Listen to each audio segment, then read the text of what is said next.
We need guardians. Meet Dolores Benton Evans.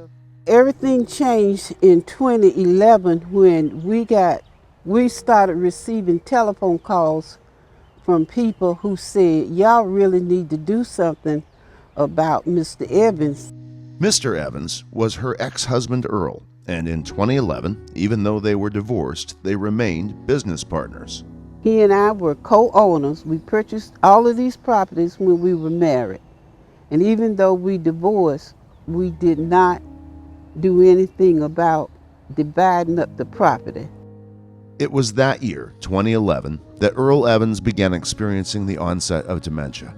And in 2012, because he and Dolores were divorced, the state appointed a public guardian to manage Earl's half of their shared estate.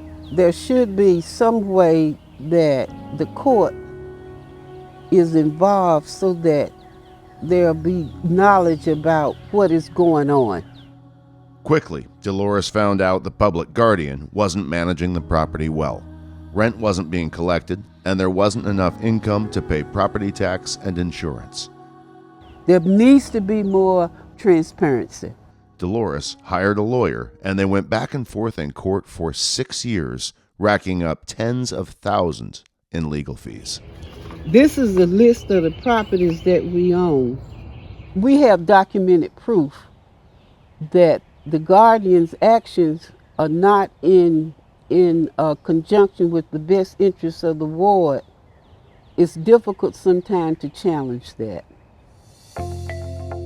Dolores' story is all too common. Guardianship can be extremely complex, frustrating, and financially draining. And for Dolores, it could have been different if less restrictive options had been available at the outset. Senate Bill 308 would have helped. The last time that General Statute 35A was substantively reformed or changed or updated was 1987. It's just due for an update. Linda Kendall Fields has been helping guide the Rethinking Guardianship work group for the past 7 years. Its goal is to find new ways to manage guardianship and make it better for the person being cared for. The group worked with the State Bar Association to draft a bill for lawmakers to consider, and Senate Bill 308 was born.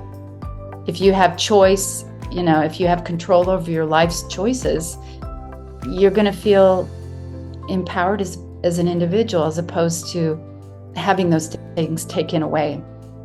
Among other things, the legislation requires that everyone involved in the process be informed of their rights before and after a guardian is appointed. The bill would also give more tools to the court system to provide more oversight, transparency, and overall accountability of guardians, and it would require that less restrictive options be considered before a guardian is appointed.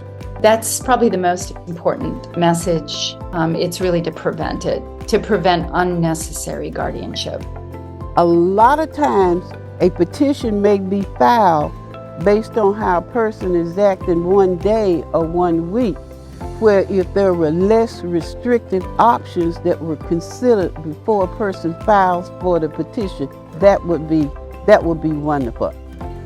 Bill 308 has bipartisan support, but needs more of it. If you want to help people like Dolores, write your state legislators. Tell them to support the Guardianship Rights Bill in North Carolina.